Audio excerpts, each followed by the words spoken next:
Hi, welcome back. So we're going to continue our series with our legs, and know that along with legs, we're always working the core. So let's go ahead and get started. What you're going to need today is one weight, and we're going to use a couple of blocks here. So to get started, I'm just going to grab this weight. You're going to use the weight in the arm that we're going to use with a standing leg. So this is going to left leg, left arm. We're going to take a lunge out to the side and back up. So we're going to do a number of these, just making sure you've got the weight back in your heels. Sometimes I like to bend that standing leg just a little bit so that I'm not locking that knee out. But we're just going to continue on with this series. You know, we're into the holidays. The weather isn't so nice. It's cold. It's going to start getting rainy out there. And I just want to do one thing, at least one thing a day. Try to spend like 10 minutes on yourself just to continue with some sort of movement so that come January, when we know that we have our holidays over with and our New Year's resolutions, we can kind of flow easily into our exercise plan for 2025. So I've lost count here, but let's go ahead and switch sides.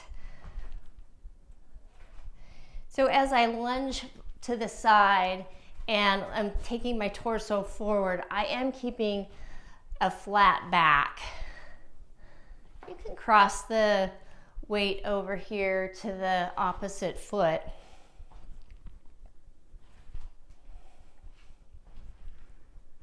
And again, keeping the weight back on the heel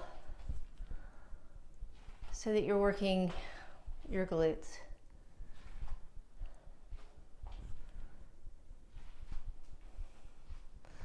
Let's do 4 more. 3, 2, and 1. Okay, so we're going to switch back to the first side. So weight in the left hand. We're going to take the leg up. We're going to come back for a curtsy and then come back to the front. Maybe you touch the toes down. Maybe you keep the leg lifted. So 2.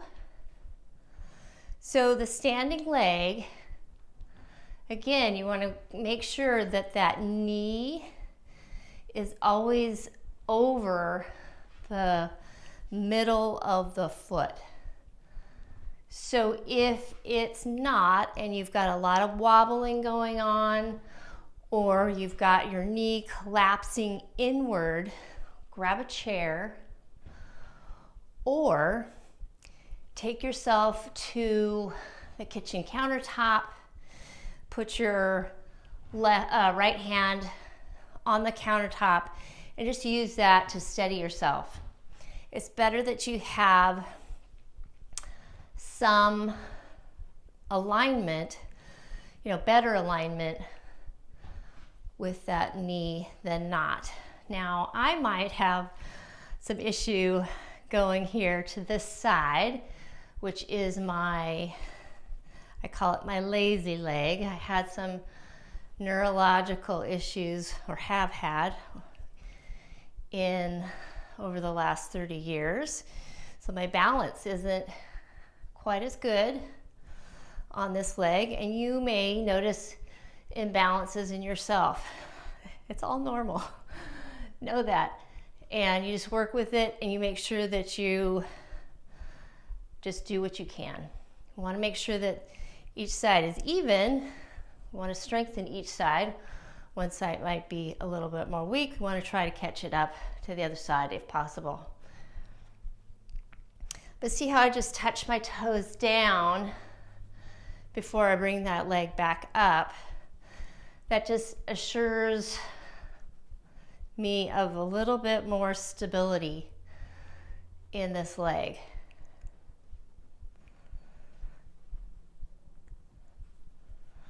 Let's do 3 more. 3, 2, and 1. Okay, so going back to the left leg as the standing leg, let's work hamstrings just a little bit. So I'm going to turn sideways. I'm going to take a slight bend in the standing leg. The other leg, the right leg, goes behind, and we're going to take the torso forward. The leg lifts and come up. And let's do 10 of these. So notice how my back is straight, and we do not want to round the back as we come forward. Think of yourself as your leg and your back is a teeter-totter, and you're just pivoting on the ball and socket of your hip joint. So nice and easy and slow. And again, if the knee is too wobbly or collapsing inward, then you take your hand to the wall to steady yourself, or you take your hand to the countertop. Just make sure that you're nice and steady. Okay, second side.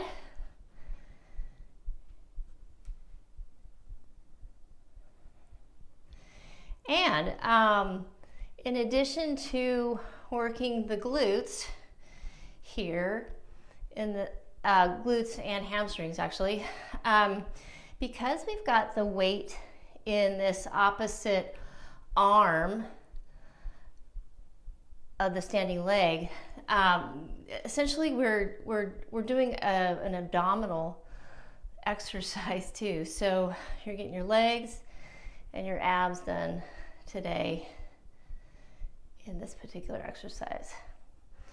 So my lazy leg, I can feel that it wants to every once in a while just knee want to collapse in, but it quickly corrects itself. But I might take a hold of the wall, just lightly touch, so that I have that assurance that I can do this exercise properly. So last one. Okay, and up.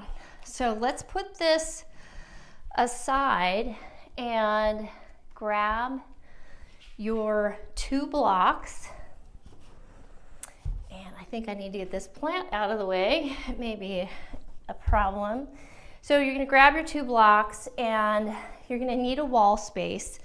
So you're going to have to measure with your leg. We want to make sure that your toes come to the wall. So to start with, we have our feet in parallel, hands on blocks. Hands, you'll notice, are directly under my shoulders. So we're going to transition the weight over to that left leg, and you're going to lift the right leg up, place the toes on the wall, and from here, you're really lifting up through that standing leg hip so that you're nice and strong. Now,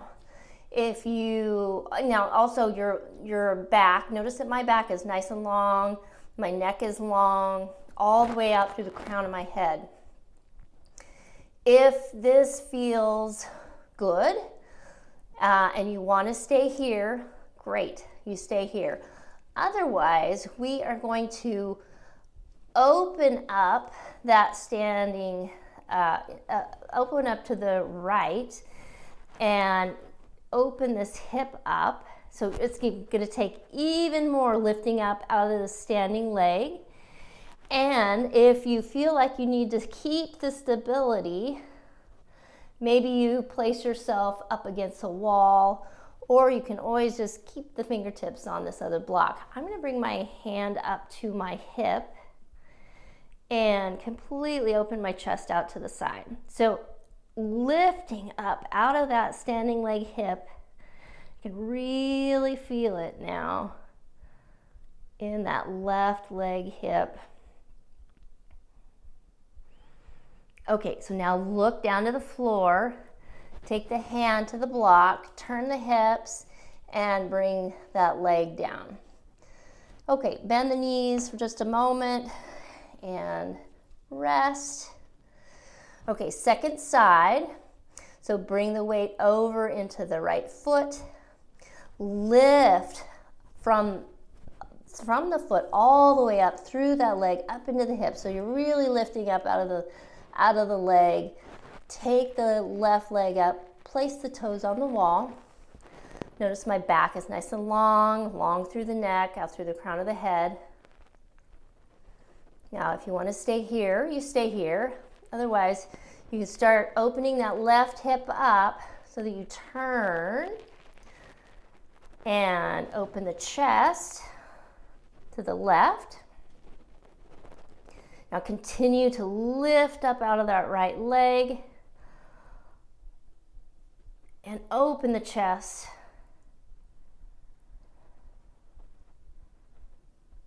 And again, if you need more stability, maybe you place yourself, your backside up against the wall to just catch yourself if you need that extra support. Okay, now look down to the floor, take that left hand down to the block, and then now lower the leg down. Great.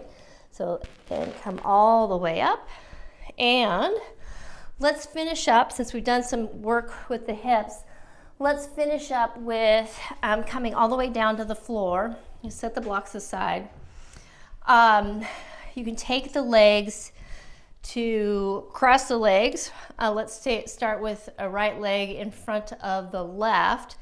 So if you want to stay here, you can stay here. Now, if you notice that your knees are up really high, then maybe you want to sit up on a block or on a few pillows or seat cushion or something like that, so that it gets you elevated so that you can kind of bring your hips up to your knees.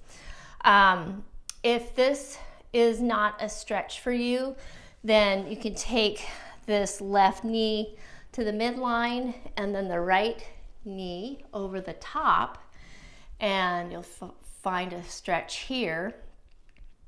Either way, if you have your legs just crossed or if you have now your knees crossed, we're going to sit and bend slightly forward, relax the head, neck, and take some deep breaths.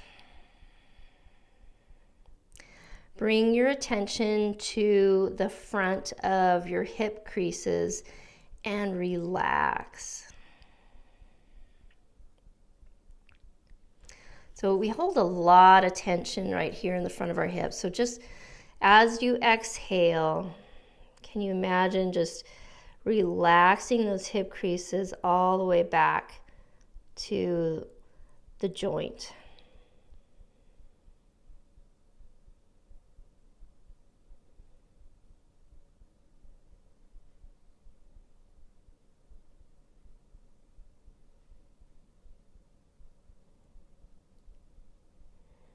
Okay, and then come all the way up.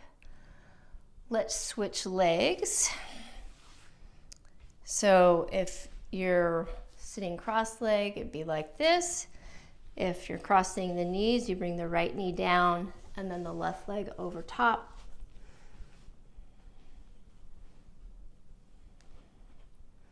And start with a nice long spine, and then you can come forward.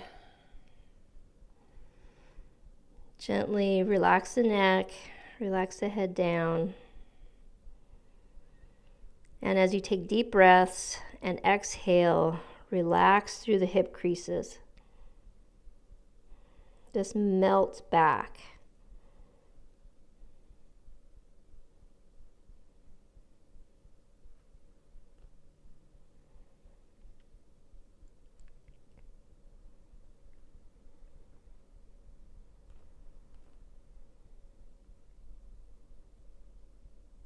Okay, inhale, come all the way up.